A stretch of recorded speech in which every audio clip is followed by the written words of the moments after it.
Hi, welcome back to the podcast. I'm your host, Michaela, and this is Becoming.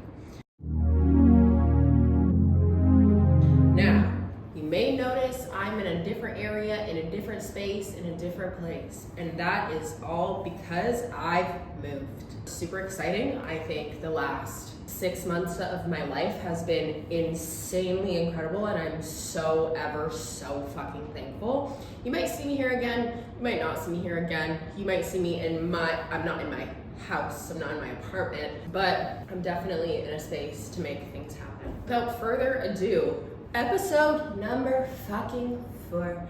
I mean, does episode 3 count as an episode? Because I just had a little mini blah blah to myself in terms of like just chatting about where I've been. I wanted to talk about detachment today, but to be honest with you, detachment is important, but what is ever so more important is the softening that comes with moving out of fight or flight and into rest and digest. A place of creation, a place of softness, a place that can really kickstart the whole rest of your life. And I'm so happy to be able to bring this episode to you from a place that has got me through that, or from what has happened because I've been here and I've gone through the fight or flight and I've done all the things. So, I mean, since I started this sink or swim, like things need to change back in like 2020, 2021, taking my shoes off, I felt a complete need to differentiate myself from the world that was going on around me and to grow up and beyond where I've been and grow into where I knew I was always meant to be. I always knew that I was meant to be somebody of importance, but not like importance like I need to be a CEO of anything or something, maybe one day, but the importance that reigns true of like, you are a hustler, it's also time to slow down. You are a lover, it's also time to make more discerning choices with your love. You are an energetic person, it's time to choose where you put your energy into, you know what I mean? And going through all of these things and actually like ebbing and flowing and getting to a place right now where I feel like I'm in complete rest and digest is insane. Because I used to be a person that was in completely fight or flight mode all the time. And you never know until you're out of it how much space it gives you, how much calmness, how much peace, how much creativity and ideas and all the things. I lived in a constant state of anxiety. And like sometimes you don't even know what you're anxious about. Sometimes you're just anxious about everything. Sometimes you wake up anxious, you go to sleep anxious, you're sleeping, you're anxious. Sometimes you're always anxious. And that is a glimmer of light into the life that you should be living, not a shadow of doubt into the life that you are living right now. You feeling anxious means you're not aligned with everything that's going on around you. And I think even unlearning that has been tough. I talk about unlearning, and when I talk about unlearning, I said something really profound the other day. It's like you're plugging cords out of places and putting them in new ones. And sometimes you try to put it in and it sparks and you were wrong about the placement of where it goes, but maybe it just goes into the next one. And I think the process of unlearning and relearning is one of the most important processes you can go through in your whole entire life, and it's necessary.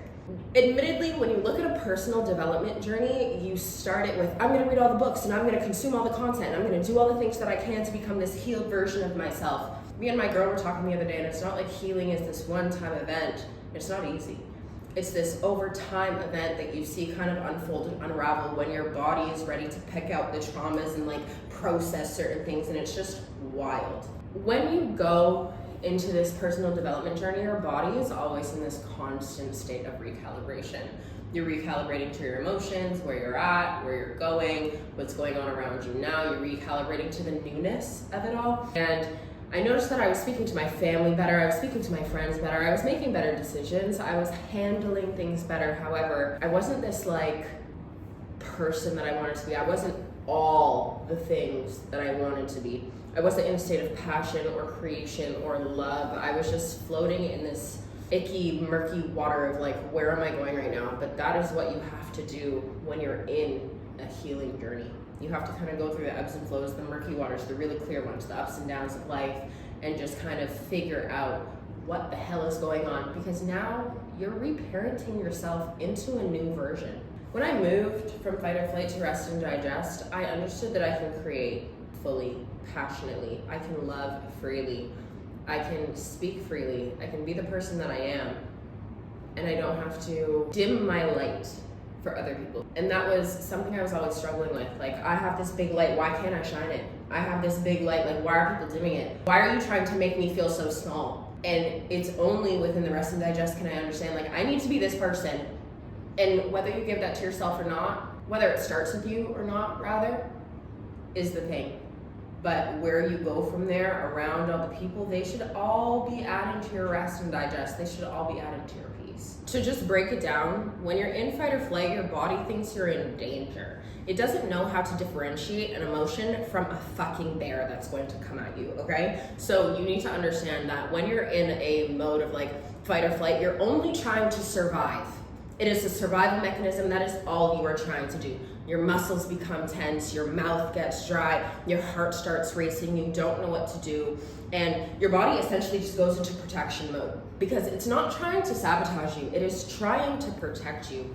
But you don't need to be protected from everything because, as I said, an emotion versus a bear, the bear you need to be protected from. The emotion you don't necessarily need to be in this fight or flight, like, oh my God, I'm feeling anxiety and I'm feeling heartbreak and I'm feeling all these things. And it's just a process of emotional regulation and learning how to do that. And the goal is to start noticing the shifts, not to fully avoid fight or flight because we can't ever do that. But you start noticing the shifts so you can start to regulate through yourself and through your emotions and understand, okay, I'm safe, I'm here, everything is fine. You don't have to operate in survival mode all the time, you know? But that takes practice. It took me so much practice to stop like grabbing for the protection and start like just kind of, okay, am I okay?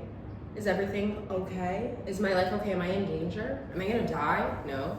And being aware is that first step of emotional regulation because you need to be aware of something in order to know where to go from it. You can't say, oh, I don't know what I'm feeling, so I don't know what to do. You have to say, oh, I'm feeling tired, let me sleep. Oh, I'm feeling anxious, let me breathe. Oh, I'm feeling despair, let me like fill myself with hope. Or I'm feeling down on myself, let me listen to music that really pumps up my energy and gets me going. And those are the things that have brought me into this state of like peace. I have reparented myself to learn the things that my parents didn't really teach me, and that's no bad on them, but this is life. And to get to a point 26 years in where I was like, I'm tired of living the way that I've been living this whole entire time, and I don't want to continue living that way anymore. It's a process, and that's why a lot of people don't do that. That's why a lot of people aren't involved in this process, because it's so hard to start the process, look at yourself in the mirror saying, I'm going to change all these things, but the reward on the other side is so much bigger, let me tell you, so much bigger. And I would do it again 1,000,000 times because there's a husband that doesn't need me reacting like that. There are kids that don't need to learn that. There are kids that also don't need to learn that. I didn't have the most emotionally regulated childhood. So that's what I want to give my kids going into this season of life is like, you can do hard things. When you start to notice these things, call them out. Say what they are, put a name to them, because it makes it less scary when you know what it is. When a situation comes up and you're like, I'm anxious, say it out loud, I am anxious. I'm sad, I'm angry, I'm frightened, I'm scared, I don't know what to do, I don't know where to go. Call it out and say it out loud, because once you say it out loud, it makes it real. And once you make it real, it's less scary. I've done that every single time. Put a name on it, label it. Because on the opposite end is where you heal. It's where you're present. It's where you can create. It's where you can acquire clarity through the things. You can't search for clarity in anxiety. You search for clarity and peace. You never want to take something that you find from anxiety and make it real and say, no, I'm gonna do this. No. You want to calm down, get back to a safe zone, and then say, okay, this is how I'm going to deal with it from there. There are a lot of things that I've done. The music, which I've already named, putting my feet on the ground and saying, where are my feet? Where are my hands? What can I smell? What can I see? And then there's also box breathing that I also tell my personal training clients to do to catch their breath back. It's In for 4, hold for 4, out for 4, hold for another 4. So it's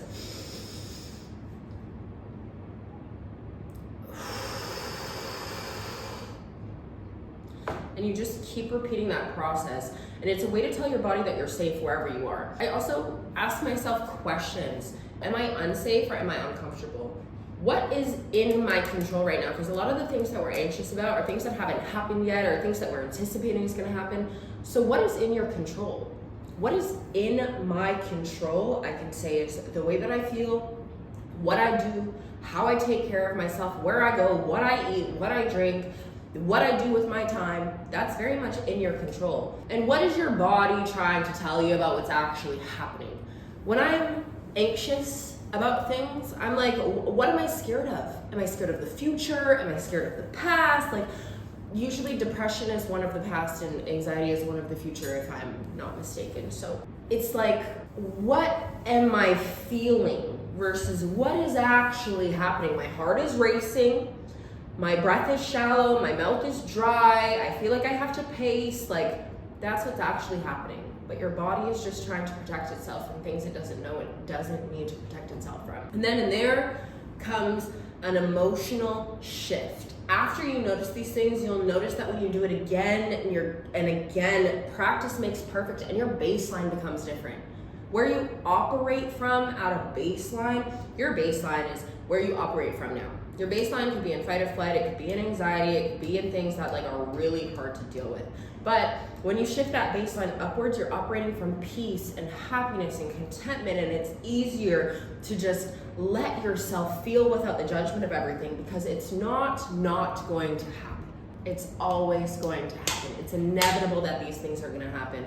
What is not inevitable is how your body regulates itself. You're gonna learn how to shift from somebody who's scared to somebody who's empowered. You're gonna learn how to say to yourself, this isn't real right now, and it doesn't have to be. I tell myself all the time, it's not real. Like, yeah, my feelings are valid and everything, but like, is that thing that I'm scared of really going to happen? Maybe not. And remind yourself that your body is responding to a memory, not a moment. Because something triggers you.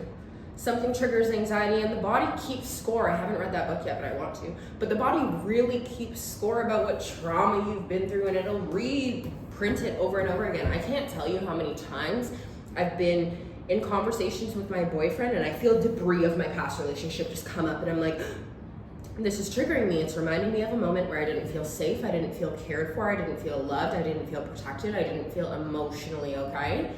But in this situation, it's different. I'm protected, I'm loved, I'm cared for, I'm cared for. And not everything has to be scary. These new situations that come up that you're getting triggered by are a reason, so you can learn from them. And that's all that I've taken from everything I've ever been triggered by these days. All that I've taken is you can do hard things, and this is not the same, and my body is responding to a memory, not a moment. If my body was responding to the moment, it would be different. And regulation is what is able to bring your body back into itself, because you're anxious and you go over there. You regulate your emotions and you're all the way back together, and there's equilibrium between the two, and the two are gelling, and it's seamless. And it's really something to notice, because when you're moving from a state of chaos to a state of calm and steady, you're not just regulating yourself. As I said, you're reparenting the version of you that never got that. You're teaching yourself that calmness is key, and you deserve to live in that steady state of calm. You don't have to live in constant anxiety all the time because you don't know about your job and your relationship and your friendships and money and this and that. It doesn't matter. What matters is that you emotionally regulate yourself so that you can choose better friendships, choose better relationships, choose a job that chooses you, choose something that makes you the money that you need to make so that you can be stable and pay off all the debts and keep yourself afloat and pay your rent and pay your phone bill and pay your car note and pay your car insurance and all the things. You know what I mean? I can't believe this difference just came from regulating my nervous system. For me to sit here and be calm and not be anxious about where I'm going or what I'm doing or like what's for dinner or how I'm gonna pay that bill, or it's so different because now I'm in a constant state of calmness and I'm operating at a different baseline, and people see it. And when you're safe, it brings you that ability to grow. Safety lets you receive, and safety lets you change. You're not gonna be able to change if you're not safe. And I think that's the biggest takeaway for me from this, of me learning this, is like, I'm not gonna be able to change until I'm safe, until my body feels safe, until I recognize those things. And that largely has to do with the people that you're around. If these people are constantly triggering you and you feel small and a shell of yourself and you feel low and all the things, check your circle. Because I guarantee you, if you're trying to make the strides and something is pulling you back, I guarantee it's the people around you. Hard decisions to make, but nonetheless have to be made. I will stand on that 10 toes, 20 toes until the day that I die. Sometimes people have to go. Hard fucking truth. Sometimes people have to go, but like the people that come after that, you're not even gonna sweat the fact that you lost people. You're gonna be with your real, true circle. And that's something that money can't buy. So a quote that has changed my perspective, and that really kind of initiated me wanting to talk about this in the first place, is that my home will be a home with no loud anger. No explosive rage, no slamming doors or breaking glass, no name calling, shaming, or blackmail. My home will be gentle. It will be warm. It will keep my loved ones safe. No fear, no hurt, no worries. I may come from a broken and twisted place, but I will build something whole, and I will build something safe. I'll sing in the shower again, cook with a smile, dance in all the rooms. I will heal. And that really comes from the fact that I grew up in a home with explosive rage and slamming doors and slamming cabinet doors and blackmail and this unworthiness and name calling and shaming, and it wasn't gentle, it was hard, it wasn't warm, it was cold, and it wasn't like that all the time. But I can tell you that I will never raise my kids in a house that's not gentle, that they don't feel like they can come to their mom and dad and sit at a table and tell me everything they're scared of, because babe, I was scared of that too. And I could never go to my mom and be like, I'm scared of this, because she would just be scared with me. And that's fine, but when we look back, it's because our parents did not learn emotional regulation. Therapy was not a thing, especially for the African American Black people. Therapy is not a thing. Therapy means you have mental problems. It means you need to go to the psych ward, essentially. For me, it was like rewriting all of the traditional things that my family has ever been through, rewriting everything. I don't have a relationship with my dad. I keep my relationship with my brothers at arm's length, because at the end of the day, it is what it is. And then my mom is a wonderful human being, and at no time do I look at any of those people and be like, you did this, it's your fault. None of these people learned what emotional regulation looked like, what it was, what trauma was, what depression was, what anxiety was. All of these feelings have always been around. All of these emotions have always been present. How to deal with them hasn't been something that a lot of households look at. So that's the thing. And I sing in the shower now. I cook with a smile on my face. I dance in all the rooms. I sing at my loudest capacity all the time, because it brings my vibration higher. You learn the things through trial and error about what works for you. And when I'm anxious, I sing. And when I'm anxious, I still do all the things that I do. And I try to make a consistent routine, and I have safe relationships, and I try to be mindful and present, and I have boundaries, and I move, and I'm slower to make decisions. And I say no when my body says no, because I don't want to do it. I don't want to do it. If my body says no, I'm not doing it. Because again, I'm not just regulating, I'm reparenting that version of myself that never got parented. I'm learning that rest and digest is where becoming actually happens. I'm learning, again, that safety lets me grow.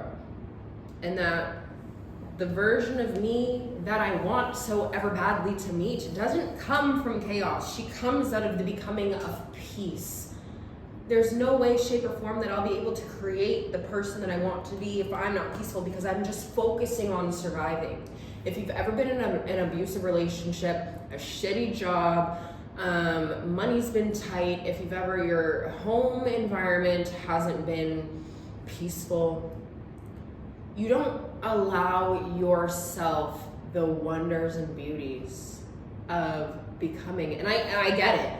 These things aren't things that we can change in an instant sometimes. I wished for years that I could move out of my mom's house, but look, I did it. I wish so many times I could get a different job, get a new car, I could afford this, and I'm living an answered prayer right now. And that's the thing that a lot of people don't understand, is that these things take time, but when you put a desire with action, intentional action, you get desired results. There is no way that the universe won't do that for you. When you want something, it wants you just as bad. You just have to bridge the gap of the frequency that you're maintaining. Are you acting like somebody that does this? Or are you acting like somebody who still does that? My boss said something crazy to me, not to me, just crazy in general the other day, and I thought to myself, if you want to be a millionaire, millionaires probably don't go home and smoke weed and sit on the couch. They probably dig themselves into their passions and their livelihood and like what is gonna bring them that next million. You have to act like the person you want to become. I remember when I was starting this journey and I said I want to be loved. I literally became a walking love. How do you do that? You listen to all the love songs. I stopped listening to like Bang Bang Chicka Ring, Glorilla, Sexy Red, and there are times that I'll still put on that music for like the gym and stuff, but that was seriously creating the person that I was. So I start listening to music, I start writing poetry, I start reading books, I start acting in that way, I start showing more love, being more loving to myself, making the food that I want to make, making myself have fun in the kitchen, listening to the songs that I want to listen to, chilling with the friends that I want to chill with. That's so strange. Where did that come from? Being more intentional about my time, where I put it, how I spend it. Being more intentional with my time, with my money, where I put it, how I spend it. There have just been so many times in life that I was living in this unintentional place and I was just kind of floating through midair.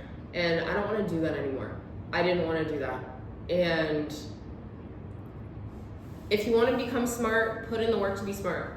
If you want to be good at sales, put in the work to be good at sales. It starts so small. When you talk about saving money, you start with saving $5. You don't just put $1,000 in your bank account when you made $1,001. You know what I mean? You can't just put that in savings, but you start with $5 and you build up momentum and you build up that motivation and you keep going. And that's exactly what happened here. I reached a breakthrough in June. I looked at myself in the mirror. I said, Michaela, are you going to continue living this life that you know you don't want to live, with people around you don't want to be involved with, in a place you don't want to be, operating in a mindset you can't really maximize? Do you want to keep doing that? I asked myself that for years, but in June I really locked down into myself and I looked in the mirror and I said, are you going to keep doing this? Because you made a choice to sink or swim and you were swimming for a while, but now you're sinking. Are you going to continue to do that? Or are you going to keep rising to the biggest levels you've ever been in? Of course I'm going to keep rising. I made a very tough decision to leave a very tough place that I was at in my life. But I would never change a thing because I'm so happy. I'm so not full of chaos. And we have to remember, this is everybody's first time living. Whether it's yours, it's my first time living, it's your first time living, it's your ex's, it's your ex-bosses, it's your current bosses, it's your current relationships, it's your friends, it's everybody's first time living. We're all doing the best that we can with what we have. That also adds to my, okay, well, I can be in rest and digest because we're all doing this for the first time. People make mistakes. That's okay. I make mistakes. That's okay. But you have to know that if you're not changing it, you're choosing it. So every day that I'm not changing something, I'm choosing to live in the exact same mindset, doing the exact same things, making the exact same amount of money, doing the exact same bullshit on the weekends. I'm choosing that. But when I change it, I choose differently. Nothing changes and nothing changes. So change something.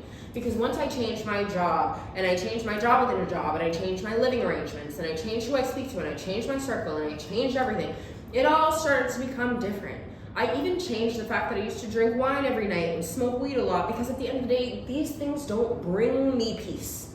They only stuff down everything that I'm feeling. And let me tell you, I feel so much better. And I want you to know that if you're feeling like you should do something and you're wondering, like, at what point does my intuition speak?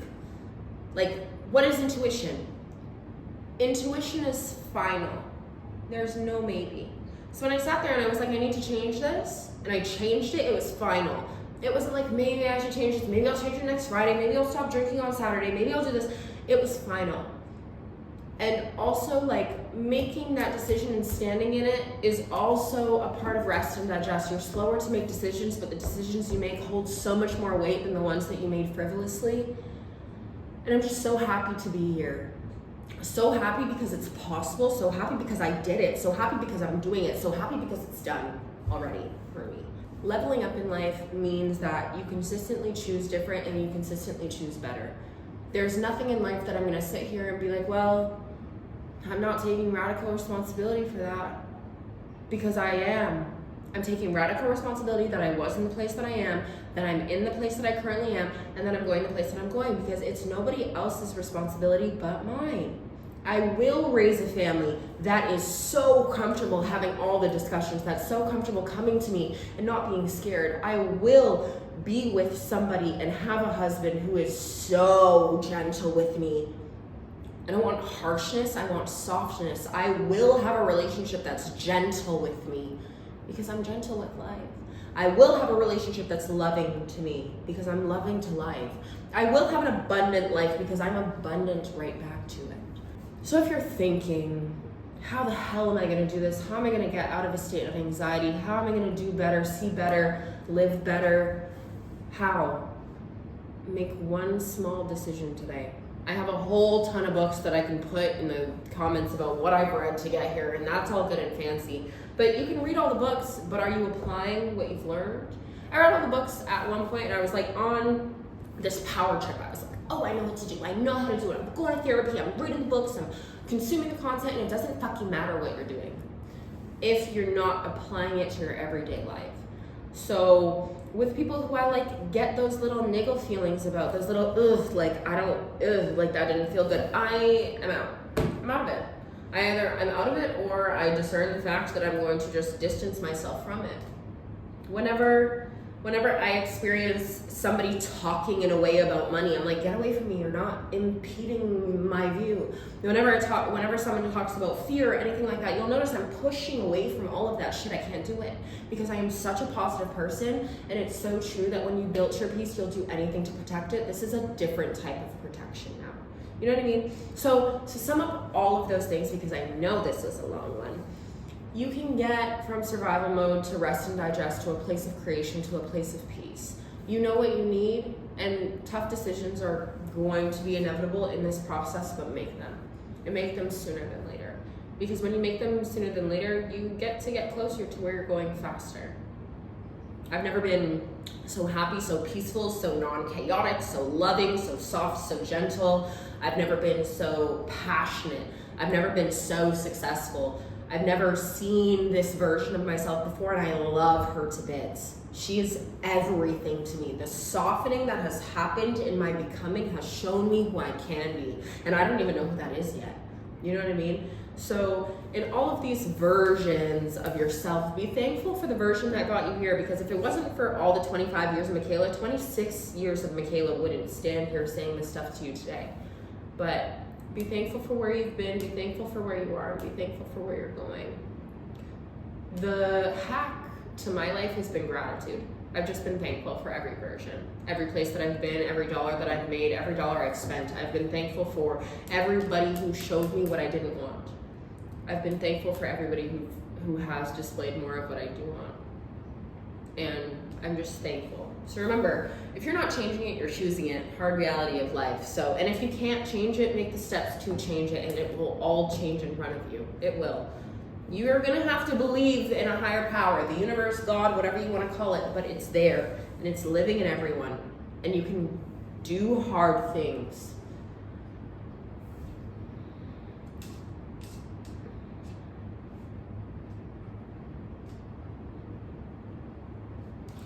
So thank you for tuning in to the 4th episode of Becoming. I am your host, Michaela, and I'm so fucking grateful to be here.